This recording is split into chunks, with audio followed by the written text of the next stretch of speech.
TechTales 74. This is take 2 because I started using the person's real name when I was reading off the time slip. Today's July 3rd, 6:50 a.m. And this is the first time slip for this week. It was going to be for Sunday of this week, so I'm kind of catching up here.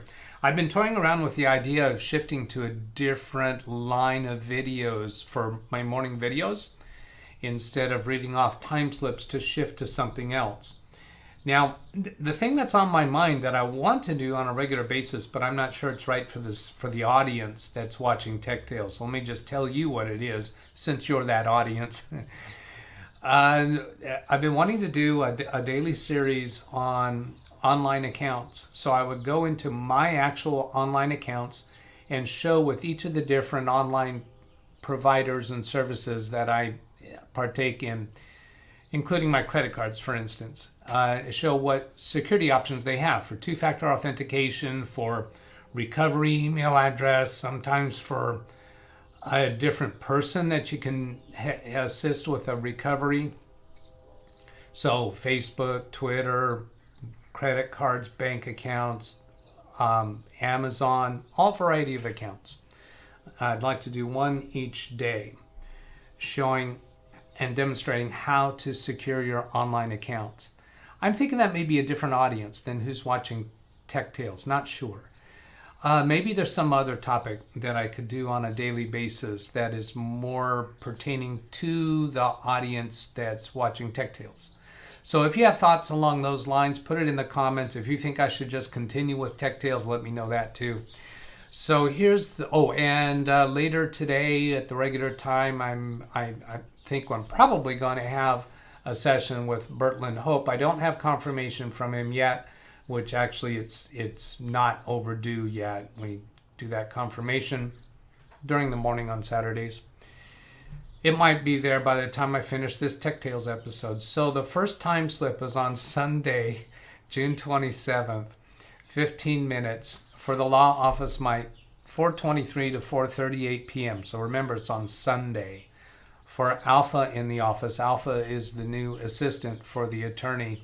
And I'm kind of restraining a laugh on this, a chuckle, because I'm saying this is the new assistant for the attorney. Well, by the time we reach the end of this week, she's gone. Well, actually, Alpha, at the time that I was doing this work on Sunday, she was already gone. I just didn't know about it.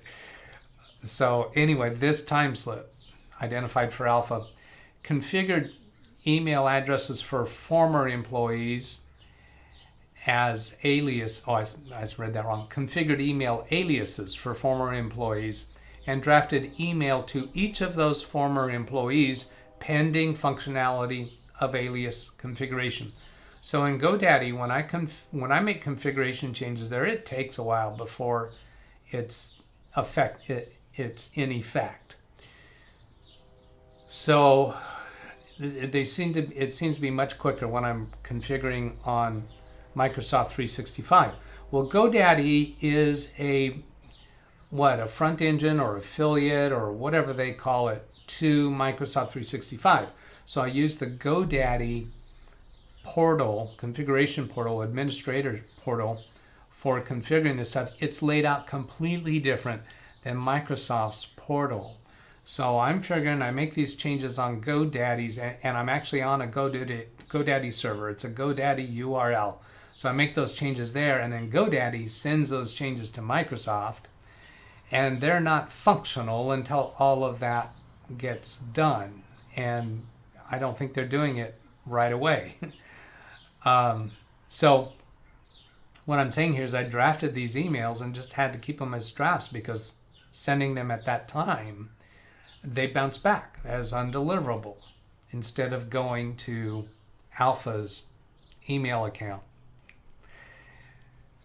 Then next one is also on Sunday, 5 minutes for the financial services company, Papa, 4:39 to 4:40 p.m. And this is, the time slip is identified for the server. Deleted user account on file server for a person who's no longer in the office. A little bit of a chuckle there because this is a family-owned business. The son actually essentially purchased the business from dad. Dad has maintained an office in the building, in their leased office space. He's had his own private office and sharing an assistant with the financial services now operated by the son. But the father has been doing other business endeavors. He actually opened a bank, formed a bank from scratch, incorporated, got all the directors, did everything, and formed a community bank. Wow, crazy. But now the son has informed me that dad is no longer in the office, no longer has space there. The son wants the dad's account removed from the server. Now, I don't think that's because he's suspicious that the dad might try to access the server remotely. I don't think that's what's going on. I think what's going on is the son has continually been and continually improves his awareness and concern about security. So he keeps and getting better and better all along with tightening up on his security awareness and procedures. So dad's no longer in the office. His account no longer needs to be on the server. It's a point of vulnerability. So we deleted the account. Then moving on to on Monday, June 28th, 27 minutes for the law office whiskey from 6:10 to 6:37 a.m. for Juliet in the office. Now, this Juliet is an employee. The senior attorney is Juliet Whiskey. This Juliet, I don't even recall what her last name is, moved emails with large attachments to long-term storage through May 2021. Began investigating moving email hosting from Network Solutions to Microsoft 365. I've reported a few times during these series of tech tales about having to move emails out of the live inbox. It's an IMAP account with Network Solutions, and it has a limited amount of storage. Well, over the last year, particularly with COVID and working remotely, they've been sending large attachments to each other, which fills up their mailbox really fast. And previously, we were able to configure Outlook to delete messages from the server, but now when they're working remotely, we rely more on the IMAP configuration. So messages stay on the server so that when a person moves from one computer to another, they can still see the same messages. Well, the attorney, his account was getting full so much that I bought extra storage for him a couple of times and then realized, gee, it's only taken a couple months for him to fill up that storage again. And then I go move all the messages that have large attachments to the local PST file. It doesn't take long to do that. The problem is that triggering the phone call to me, the way that happens is they discover people are no longer able to send them emails. Usually they discover that because they can't send to each other, because they do that really frequently now since they're working remotely so much. And even though they could be working in the office, the other attorney business that shares the same office lease, but it's separate business, they're full-time in the office. But this office, they're all pretty much look like they're going to keep working remotely and just go into the office when they need to meet with somebody. So this front desk assistant, even receptionist, but she's not in the office. So is she a receptionist? She does, work remotely. She does a full-time job, basically remotely. And her email got full. One of the other staff discovered she couldn't send emails to this person. They were getting rejected. So that's what triggered the call to me to fix that. So I moved a bunch over. And the reason why I put in May 2021 is that's how much I had to move. I had, in fact, forget about large attachments. I moved everything up to May 2021 to her long-term storage, which means she only has June 2021 in her IMAP email box. So at home, when she's working remotely, if she was using Outlook on the home computer, that's all she would see. But she's not doing that. She's connecting remotely to the office. So she has her full Outlook with the locally stored PST accessible.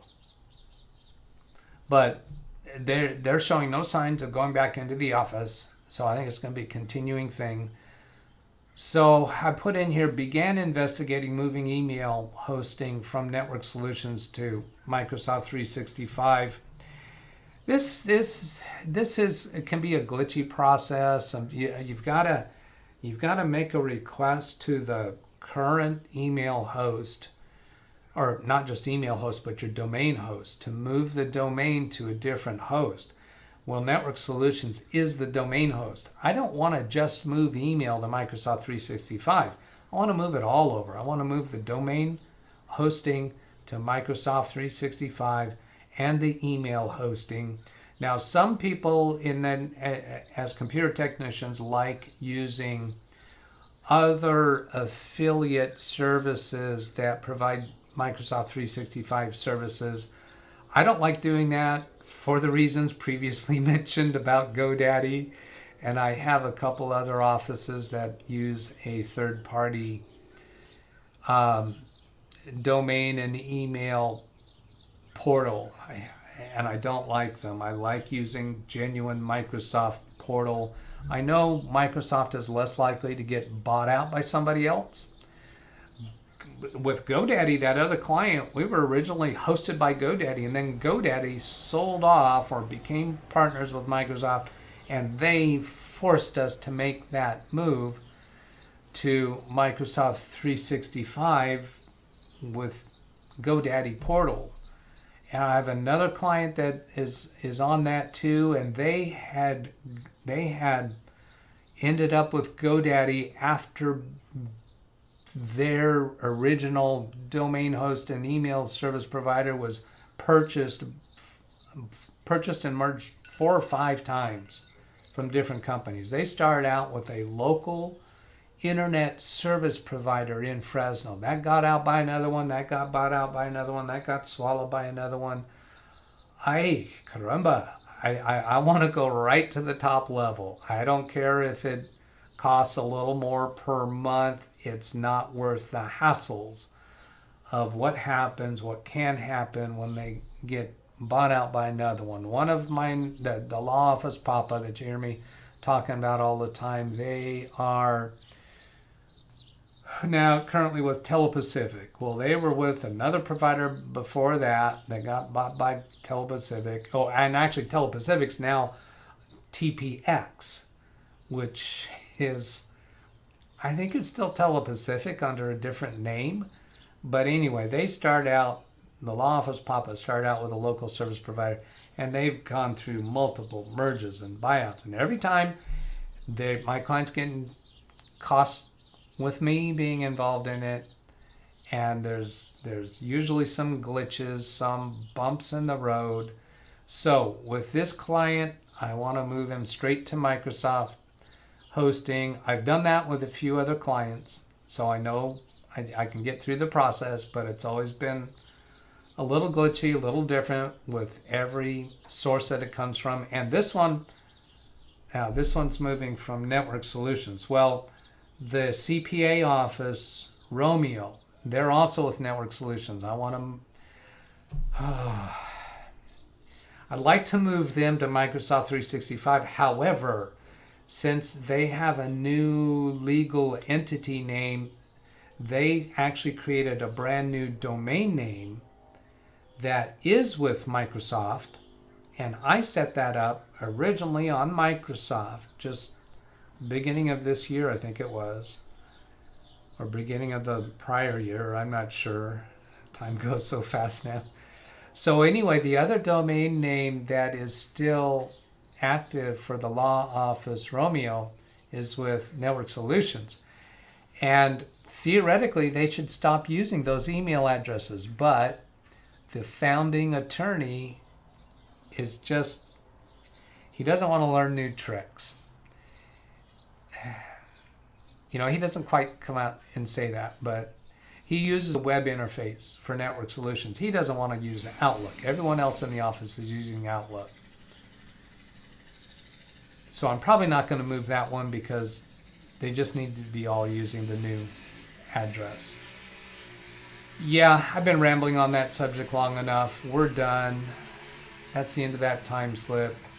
I hope this has been useful. Have a great day. Catch you later. Goodbye.